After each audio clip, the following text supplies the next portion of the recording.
Magandang umaga po sa ating lahat.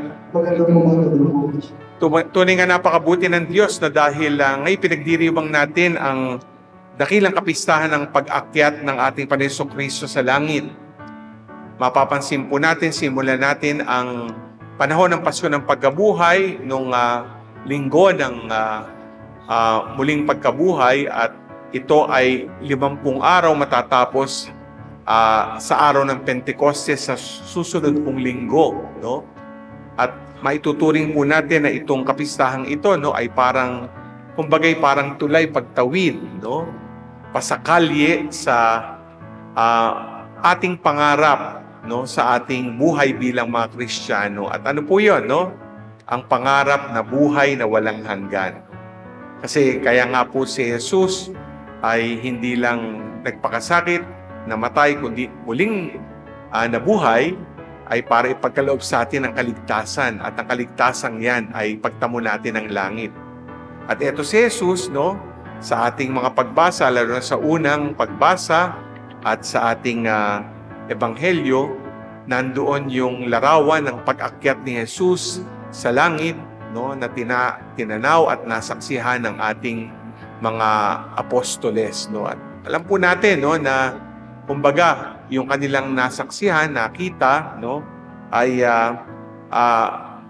nagsisilbing pangarap din lang sa kanila, kundi sa atin na marating din natin ang narating ni Jesus, no? Dahil pag oras na po natin ang ating pag-asa, ay sana nga, no, makasama natin ang Diyos, ang mahal na ina, no, mga banal, sa langit, no, na matatamo natin kung tayo ay karapat-dapat sa grasya ng Poong May Kapal.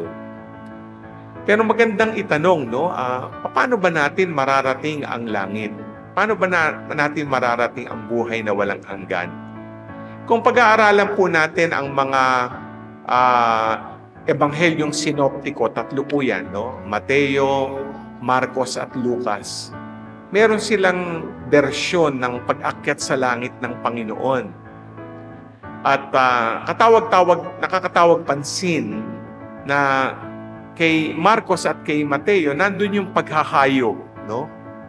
Para sa mga disipulo upang ipalaganap ang mabuting balita. Ang tawag po dito, no, ng mga biblical scholar, yan po yung mission mandate, no? Kasi sila ay pinahayo para sa misyon, di ba? Marinig po natin yan, no, sa bersyon ni Mateo at Marcos na nung pinahayo sila, sinabi ni Jesus, no, na binyagan o bautismahan ninyo ang inyong pupuntahan ang mga tao sa ngalan ng Ama, ng Anak at ng Espiritu Santo, no? At sinabi nga niya na huwag kayong mag-alala, huwag kayong matakot, no?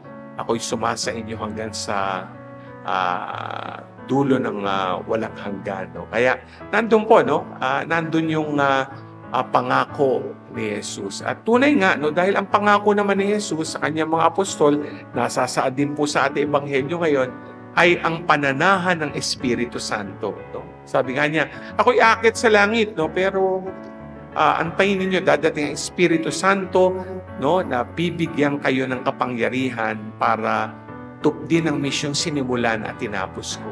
Kaya magandang tignan, no, na tayo ay tumitingin sa susunod na linggo, ang araw ng Pentecostes, no, dahil ito yung nagsisilbing pangakong tinupad ng Panginoong Hesukristo para sa ating lahat. Kaya tayo ngayon lahat ay binyagan na nagtatamasan nito.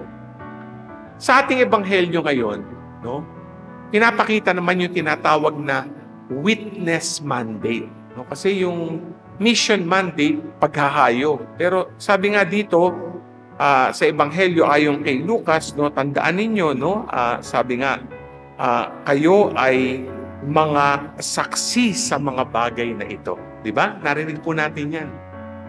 May 3 uri ng pagiging saksi para matamo natin ang langit. Ano po yun?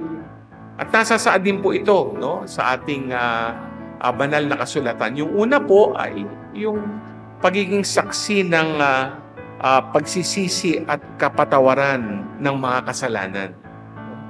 Di ba sabi nga ho ni Jesus sa ating Ebanghelyo, sa kanyang pangalan ang pagsisisi at kapatawaran ng kasalanan ay dapat ipangaral sa lahat ng bansa. Liwanag po niyan, dapat ipangaral. No? Kaya, alam po natin, lahat tayong makasalanan, may mga pagkukulang tayo sa Diyos, no? Tayo nadadapa, pero nandiyan ang awa ng Diyos, nandiyan ang pagpapatawad ng Diyos. Si Jesus nga pinagkasundo niya ang mundo sa kanyang sarili. At ito ang sinasabi, no, ng Panginoon sa atin dahil iginawad sa atin ang kapatawaran, paghihilom ng sugatang puso, dala ng kasalanan. Tayo din po inaanyayahan na ibahagi, no, ang kapatawaran at paghihilom na ito upang maganap ang pakikipagkasundo. Yan ang pagiging saksi, no, ni Jesus. Kaya pinatawad tayo ni Jesus pag tayo ay merong nakatampuhan, nakaaway, may hidwaan sa pamilya, pamayanan, magpatawad. Diba?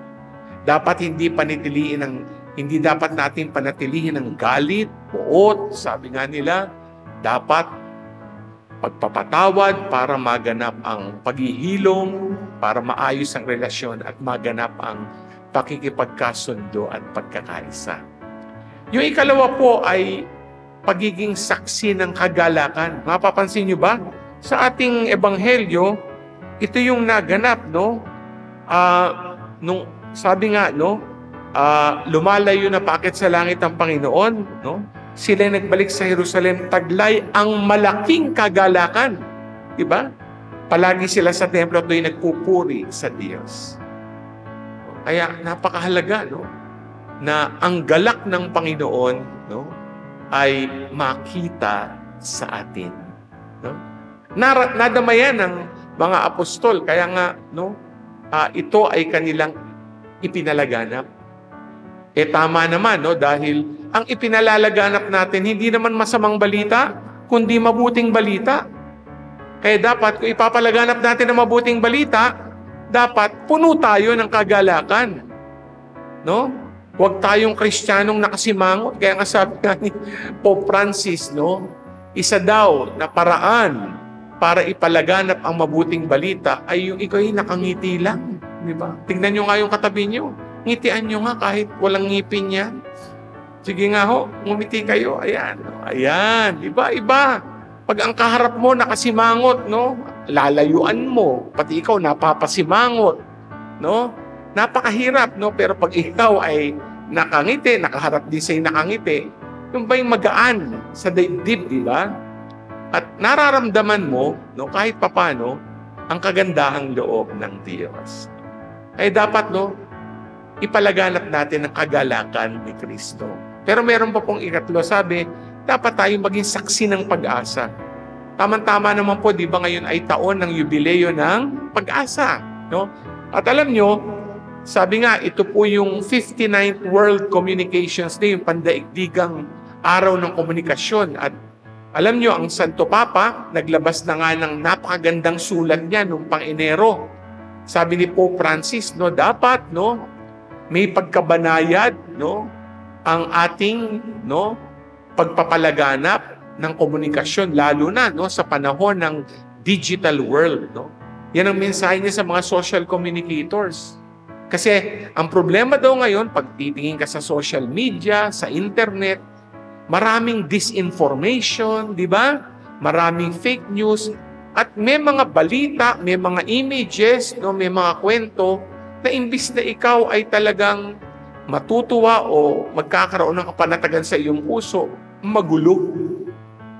No? Kaya ang ganda ng sabi niya doon, no? Sabi niya, ang trabaho daw ng social communicator, at trabaho din natin to, no? Dapat ating maging gampanin ay ano, no? Magbahagi ng mga kwento ng pag-asa. No? Halimbawa, pag kayo po ay nasa social media, no? Nakakakita ng kwento ng may sakit, biglang gumaling, no? O kaya, no, pobreng-pobre na pero nakapagpatapos pa ng pag-aaral sa anak, yung anak naging valedictorian pa o summa cum laude, di ba? Nakakita kayo ng isang kwento ng isang taxi driver, may naiwanan na pera ang pasahero pero imbis na kinuha niya ay ibinalik. O, di ba? Yan ang mga kwento ng pag-asa. At sabi nga, tayo dapat, no, maging kwento ng pag-asa sa ating kapwa. At pag ganyan po, no, alam natin, ating ipinapahayag ang pag-asa. Walang iba kundi si Kristo. No? Kaya yan po, no, tatlong, no, maituturing po nating paraan para marating ang langit, no? Ang pagiging saksi ng pagsisisi at kapatawaran ng Diyos, pagiging saksi ng kagalakan, at pagiging saksi ng pag-asa. Amen.